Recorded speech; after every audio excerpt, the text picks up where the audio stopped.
Pro Oscar no fundo do campo, é para cruzar. Aí do Oscar caiu o pênalti. Pênalti, marcou o árbitro. E não teve vida. Atenção, Leandro Valde autorizando. Correu do Alessandro para a bola, bateu. Gol! Gol!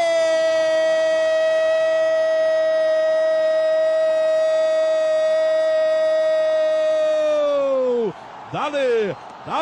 D'Alessandro é demais, torcedor. Ele é demais, torcedor. Cobrança perfeita no canto. Vitor foi na bola, mas foi insuficiente para chegar nela. O Inter está fazendo 1-0. A combinação de resultados está levando o Inter à Copa Libertadores da América. A festa é vermelha, a festa é total. E D'Alessandro, D'Alessandro, ele é demais. O Inter faz 1-0. 16 minutos e meio. O Inter está um passo da Libertadores. América quer ver o Inter de novo, Sérgio.